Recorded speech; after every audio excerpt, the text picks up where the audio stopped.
Bismillahirrahmanirrahim. Assalamualaikum warahmatullahi wabarakatuh. Selamat berjumpa lagi dengan channel Logika, bukan channel Logila. Bismillahirrahmanirrahim. Alhamdulillahirabbil alamin. Wassalatu wassalamu ala asrofil anbiya'i wal mursalin, Sayyidina Muhammadin wa ala alihi wa ashabihi ajmain. Amma ba'du. Pada kesempatan ini saya akan coba membahas suatu perbedaan paham yang ramai dipermasalahkan, yakni mengenai sampai atau tidaknya kiriman pahala bacaan Al-Fatihah atau surat lain dari Al-Quran kepada orang yang telah meninggal. Karena sampai saat ini perbedaan paham tersebut masih tetap diperdebatkan. Kenapa perbedaan paham tersebut tidak pernah selesai?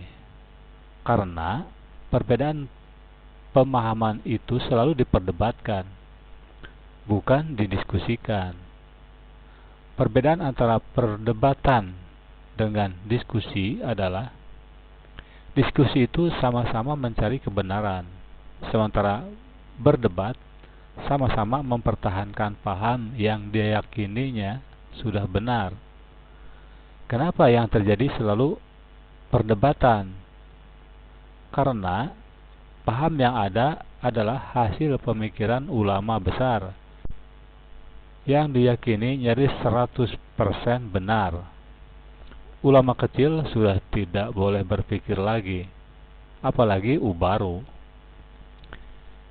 Ini adalah kesalahan fatal, karena dengan demikian berarti sejumlah orang yang Allah beri akal sebagai sempurnanya manusia, sementara akalnya tidak boleh dipakai memikirkan ajaran agamanya, walaupun hanya memikirkan yang ringan-ringan yang setelah dikaji oleh para ulama. Karena ada perbedaan, itu pun masih tidak boleh berpikir lagi. Katanya untuk berijtihad harus menguasai dulu ilmu bahasa Arab, harus menghafal ribuan hadis, menguasai seluruh isi Al-Quran, dan lain-lain. Tapi itu kata siapa? Apakah Nabi mensyaratkan demikian? Atau perintah Allah Subhanahu wa Ta'ala? Jika itu bukan dari Nabi, bukan dari Allah, maka harus hati-hati. Bisa jadi pernyataan tersebut atau syarat tersebut adalah bid'ah. Hati-hati. Sebelum kita mengkajinya, mari kita dengarkan atau kita saksikan, kita simak perbedaan pemahaman tersebut yang dicuplik dari ceramahnya dua ustadz terkenal. Mari kita saksikan. Bagaimana kalau kita datang ke kuburan orang tua, baik kerabat, kemudian kita membaca Al-Fatihah? Membaca Al-Fatihah nggak ada contoh. Al-Fatihah untuk orang mati nggak ada contoh dan nggak akan sampai. Imam Syafi'i mengatakan demikian. Sebagaimana dikatakan oleh Al-Hafiz Ibnu Katsir ketika menafsirkan ayat dalam surah An-Najm ayat 39, wa an laisa lil insani illa ma sa'a. Seseorang tidak akan mendapatkan apa yang diusahakan. Kata Ibnu Katsir bahwa Imam Syafi'i berpendapat bahwa nggak bisa orang mengirimkan bacaan atau pahala kepada orang, nggak bisa, nggak akan sampai. Masalah ibadah kembali pada masing-masing orang. Jadi Al-Fatihah nggak sampai. Begitu juga yang lainnya, bacaan Al-Quran. Kadang-kadang orang sudah meninggal dibacakan Quran. Orang disuruh membaca Al-Quran di mana? Di rumah. Terutama surah Al-Baqarah, di masjid baca Al-Quran, bukan di kuburan. Al-Quran ini diturunkan oleh Allah untuk ancaman kepada siapa? Orang hidup, orang mati. Di surah Yasin ayat 70 Allah berfirman, "Liyunzira man kana hayyan wa yahiqqal qawlu 'alal kafirin." Bahwa Al-Qur'an diturunkan Allah untuk mengancam orang yang hidup, hayyan, orang yang hidup, bukan orang mati. Kok orang mati dibacakan Quran? Manfaatnya apa? Enggak ada manfaatnya. Disuruh kita baca Al-Quran di rumah kita. Kata Nabi, "La taj'alu buyutakum maqabira, inna syaitana yanfiru minal baiti alladhi tuqra'u fi suratul Baqarah." Jangan kamu jadikan rumah kamu seperti kuburan. Sesungguhnya setan lari dari rumah yang membacakan surah Al-Baqarah. Enggak ada para sahabat membacakan Quran di kuburan, enggak ada. Kemudian juga mengirimkan Al-Fatihah kepada Nabi juga enggak ada. Ini kan banyak orang setiap hari dari majlis ila hadratin Nabi Al-Fatihah. Dari mana dalilnya? Dari mana dalilnya? Dari mana? Yang disuruh kita membanyakan apa? Sholawat kepada Nabi, bukan baca Al-Fatihah. Kenapa enggak Al-Baqarah? Kenapa enggak Ali Imran? Kenapa enggak An-Nisa? Kenapa enggak Al-Maidah? Kok Al-Fatihah? Enggak ada dalilnya. Di Quran maupun di hadis Nabi yang sahih. Enggak ada para sahabat kumpul, ayo kita baca Al-Fatihah untuk Nabi. Enggak pernah ada. Enggak ada seluruh riwayat yang demikian. Dan enggak akan sampai. Perhatikan, yang Nabi mau kepada umatnya apa? Ittiba, mengikuti beliau. Bukan mengirimkan Al-Fatihah. Nabi sudah tempatnya di sorga yang paling tinggi. Nabi itu Firdaus al-A'la yang paling tinggi. Yang pertama kali membuka pintu sorga siapa? Rasulullah SAW. Kita kayak banyak amalan aja mengirimkan Fatihah ke Rasulullah. Kita membahas bahwa Nabi Muhammad tak pernah menganjurkan untuk mengirim Al-Fatihah untuk orang yang sudah meninggal. Apakah betul Pak Ustaz? Apakah ada hadisnya? Cepat-cepat. Setelah kalian kuburkan cepat-cepat, bacakanlah pada bagian kepalanya Al-Fatihah. Pada bagian kakinya ujung surat Al-Baqarah. Lillahi ma fis samawati wa ma fil ardh. Dalil pertama. Terima kasih Pak. Ini kalau ada air ini makin lama biasanya.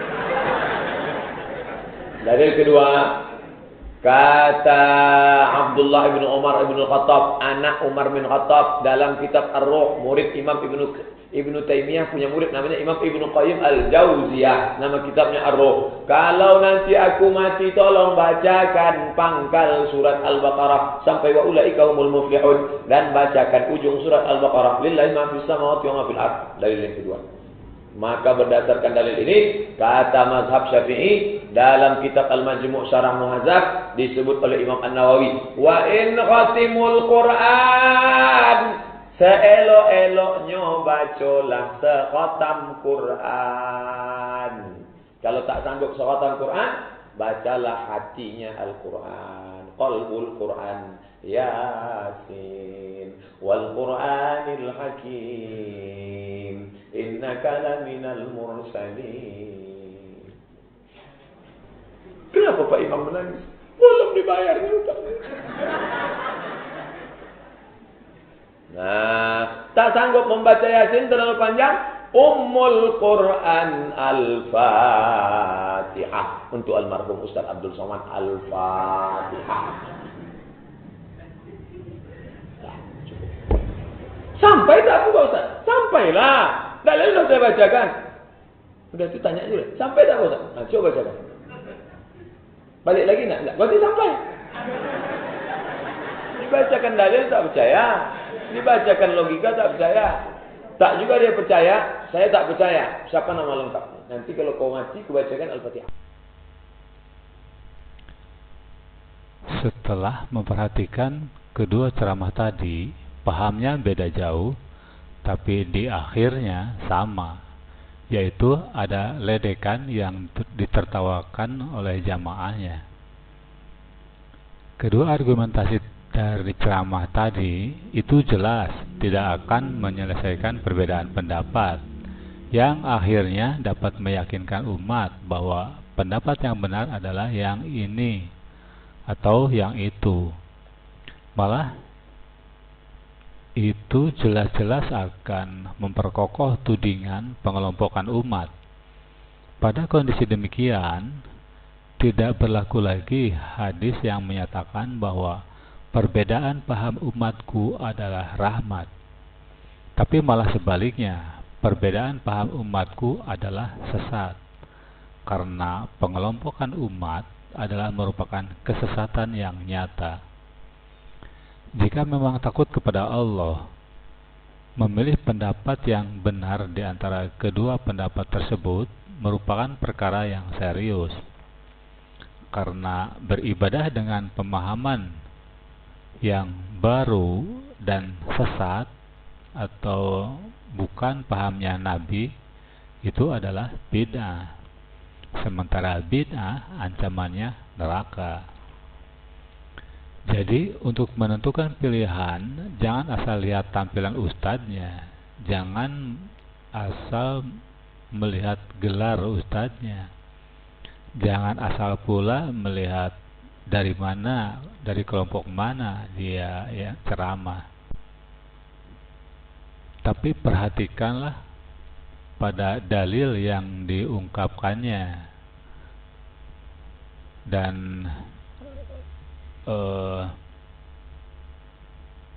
alur logikanya bagaimana, itu yang penting. Nah, kemudian dari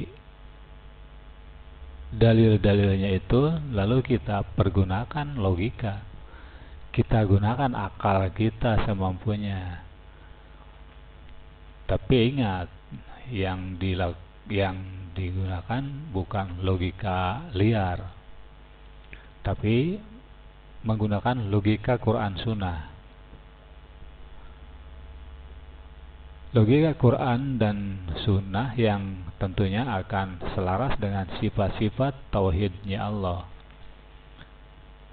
selaras dengan Asmaul Husnanya Allah, yang tentunya para ulama pun,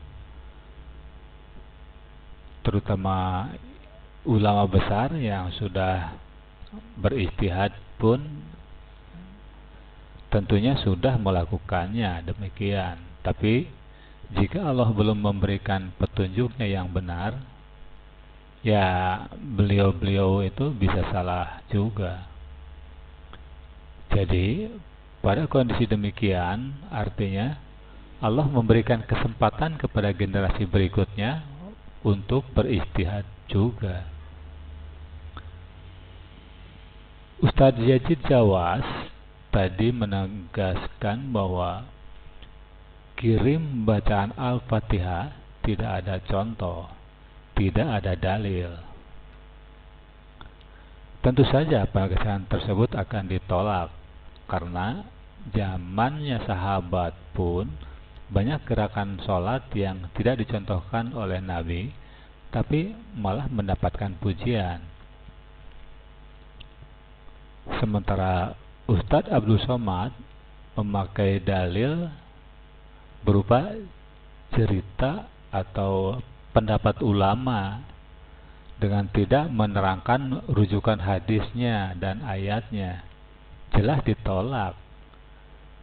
Karena dalil yang sah harus dari Al-Quran dan hadis.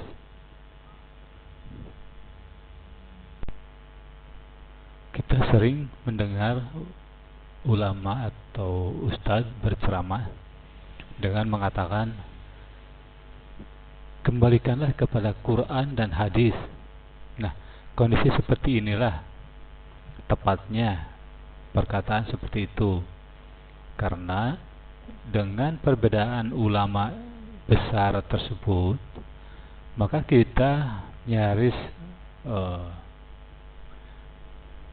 minder, seolah-olah minder untuk turut memikirkan, karena sering ada ustadz yang seolah-olah mencemooh, ente siapa gitu, berani memikirkan hal yang hasil pemikiran ulama besar seperti itu. Tapi kenyataannya kalau memang sudah bertentangan, bagaimana lagi? Masa mau dibiarkan? Walaupun mereka yang berbicara seperti itu punya paham bahwa memilih saja salah satu di antaranya, begitu. Padahal untuk memilih yang benar saja di antara dua itu sama, kita juga harus mempertimbangkan, tetap memikirkan sebetulnya. Begitu. Cuma berpikir, tapi tidak boleh keluar dari rel itu, dari dua pendapat itu. Itu kan sayang sekali. Jadi kita tidak boleh punya pendapat yang lain selain daripada ulama itu, padahal kita cuma melanjutkan pemikiran-pemikiran mereka gitu. Melanjutkan, menyempurnakan kalau kebetulan ketemu begitu. Ya kalau tidak ya terpaksa ikut begitu. Tapi harus ada usaha dulu. Begitu. Nah, kondisi seperti ini tepat sekali diarahkan dengan mengatakan kita kembalikan kepada Quran dan Sunnah.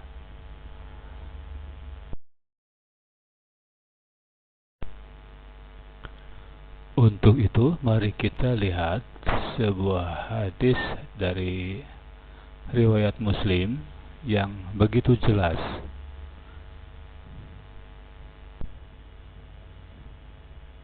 Jika seseorang meninggal dunia, maka terputuslah amalannya, kecuali 3 perkara, yaitu sedekah jariyah, ilmu yang dimanfaatkan, atau doa anak yang soleh. Hadis riwayat Muslim. Jika seorang meninggal dunia, maka terputuslah amalannya. Amalannya itu adalah amalan-amalan yang sekiranya dapat menghasilkan, dapat dibalas dengan pahala oleh Allah Subhanahu wa Ta'ala.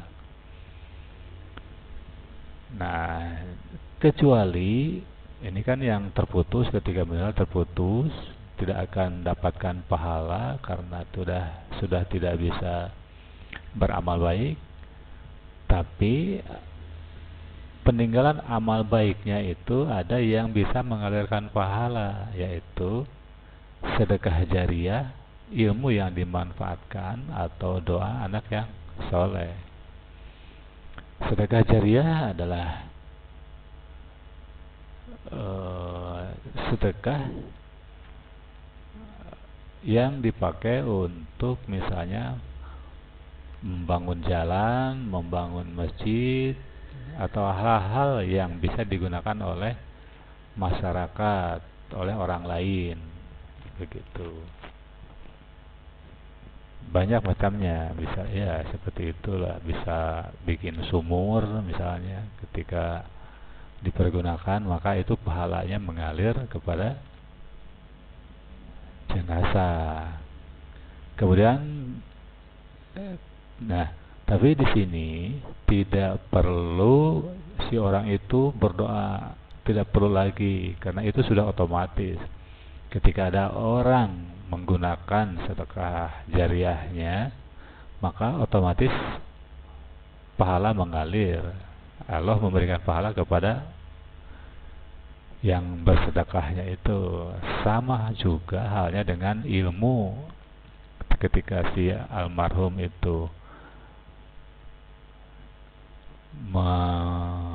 pernah mengajarkan ilmu, pernah menciptakan ilmu, pernah menemukan ilmu begitu dari Allah.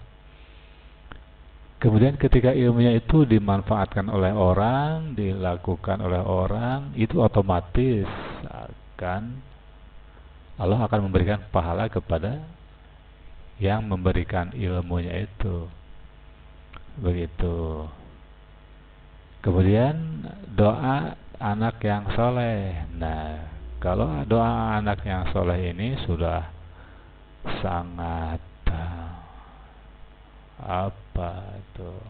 universal, sudah bisa berdoa apa saja, bisa memohon pahala, mungkin bisa memohon ampunan, begitu.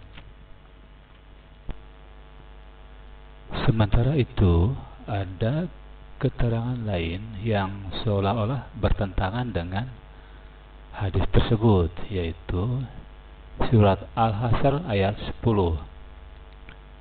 Mari kita perhatikan. والذين جاءوا من بعدهم يقولون ربنا اغفر لنا ولإخواننا الذين سبقونا بالإيمان ولا تجعل في قلوبنا غلا للذين آمنوا ربنا إنك رؤوف رحيم. Dan orang-orang yang datang sesudah mereka, Muhajirin dan Ansor, mereka berdoa, "Ya Rob kami, beri ampunlah kami dan saudara-saudara kami yang telah beriman lebih dulu dari kami. Dan janganlah Engkau membiarkan kedengkian dalam hati kami terhadap orang-orang yang beriman. Ya Rob kami, sesungguhnya Engkau Maha Penyantun lagi Maha Penyayang." Nah, ini adalah satu ayat dari surat Al-Hasr ayat 10. Mari kita telaah. Ini dijadikan dalil menyangkut doa kepada orang yang telah meninggal. Doanya adalah mendoakan agar yang telah meninggal itu diberi ampunan oleh Allah, bukan memohon diberi pahala. Nah, ini harus dicatat. Ini yang pentingnya itu adalah di sini, jangan sampai dibulak-belokkan. Ada sebuah keterangan lain di mana sebuah riwayat menyatakan bahwa ada seorang anak yang bertanya pada Rasulullah SAW bahwa seorang laki-laki bertanya kepada Rasulullah SAW bahwasanya ayahnya meninggal dunia dan ada meninggalkan harta serta tidak memberi wasiat.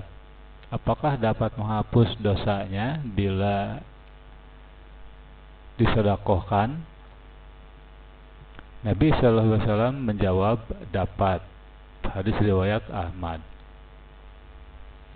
Di hadis pertama dikatakan bahwa yang pahalanya mengalir adalah doa anak yang soleh. Ya, ini apalagi ini yang disedekahkan adalah harta almarhum.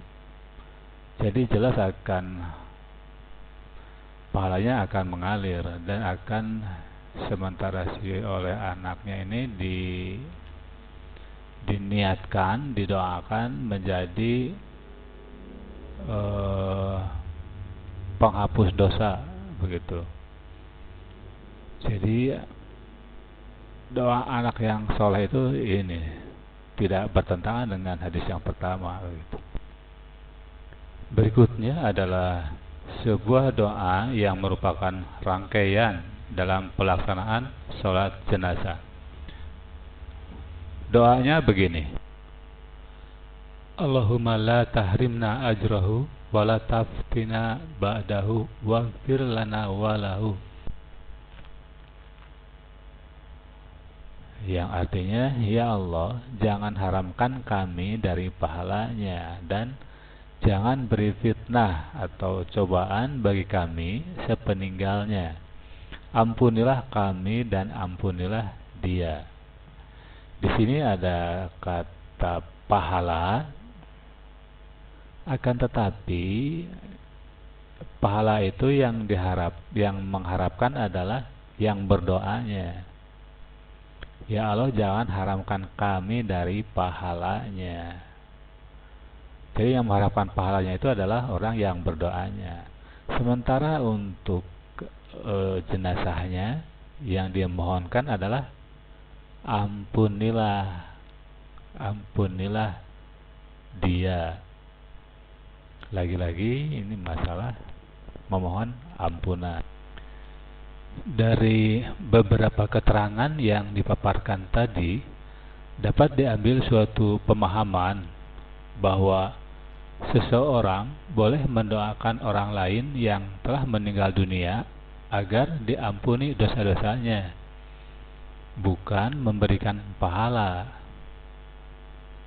Tapi seorang anak yang soleh itu bisa mendoakan orang tuanya yang sudah meninggal agar diampuni dosanya, juga bisa memberikan hadiah pahala dengan doanya. Jadi mengirim pahala kepada orang lain yang sudah meninggal dunia itu tidak diajarkan oleh Nabi, bahkan ditolak begitu. Apalagi yang dikirimkannya adalah pahala dari membaca Al-Fatihah atau dari baca Al-Quran. Untuk mendapatkan pahala dari membaca Al-Quran itu tidak serta-merta seketika itu baca Al-Quran, seketika itu pula dapat pahala. Begini, kita membaca Al-Fatihah, niat, maksud dan tujuannya harus memohon kepada Allah ditunjukkan kepada jalan yang lurus. Karena untuk itulah Al-Fatihah diturunkan. Ihdinas siratal mustaqim. Jadi, kalau kita baca Al-Fatihah, ujug-ujug mengharapkan pahala dan tidak mengharapkan petunjuk yang lurus, berarti kita sedang menempuh jalan yang sesat. Demikian pula dengan membaca Al-Quran. Niat, maksud, dan tujuannya harus untuk mendapatkan pelajaran, mendapatkan petunjuk, mendapatkan peringatan, mendapatkan pengetahuan hukum Islam, dan lain-lain yang merupakan pedoman hidup. Inilah paham Nabi SAW. Jika baca Al-Fatihah dan Al-Quran, niat, maksud, dan tujuannya sama dengan Nabi SAW, baru mendapat pahala. Jika tidak mengikuti paham Nabi SAW, berarti itu paham baru dan sesat. Artinya bid'ah. Hati-hati saja begitu.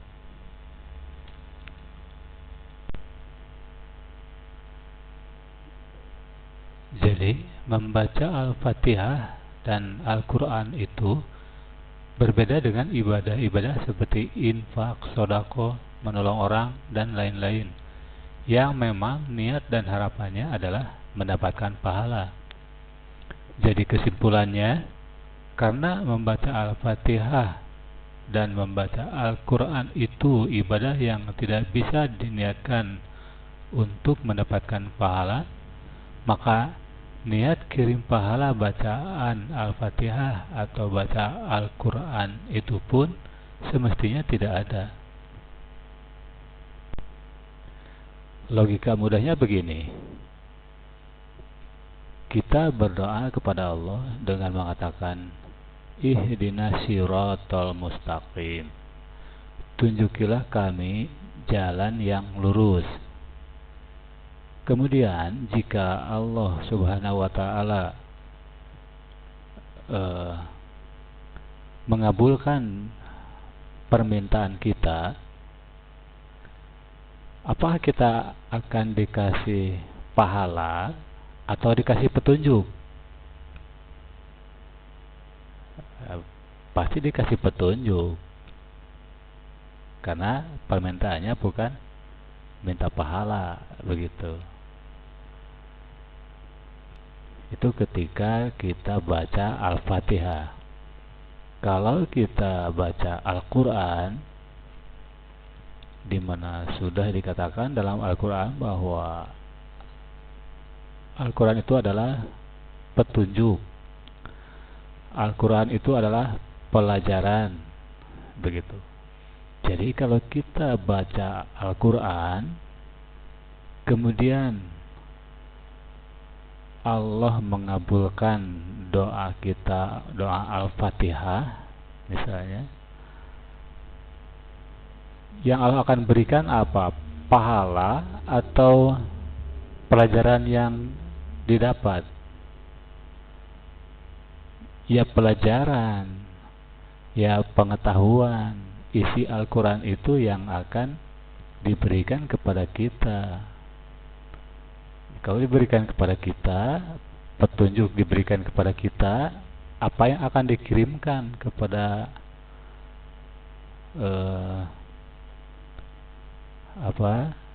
yang telah meninggal, begitu kan tidak bisa. Wallahu alam bisawab. Mungkin begitu, logikanya sudah jelas. Cuma saya perlu memohon perhatian kepada pemirsa, karena saya ini bukan ustadz, bukan ulama besar, bukan ulama kecil, tapi mungkin saya seorang baru, artinya orang yang belajar agama asal baca, asal telaah, asal fikir, kemudian akhirnya menghasilkan solusi-solusi kayak begini. Jadi saya harap pemirsa jangan percaya begitu saja, tapi pikir lagi, telaah lagi, bandingkan dengan referensi hadis-hadis atau ayat-ayat yang lain. Jika itu bertentangan, tinggalkan, jangan anggap. Tapi jika sudah berkesimpulan sama, ya lakukanlah. Mari kita sama-sama berijtihad dengan keterangan yang didapat seadanya, semampunya mendapat keterangan dan semampunya kita berpikir. Mudah-mudahan salah ataupun benar kita tetap mendapatkan pahala.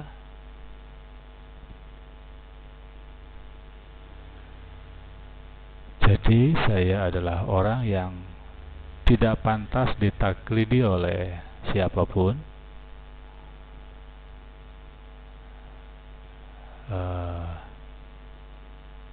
Sekian, semoga bermanfaat.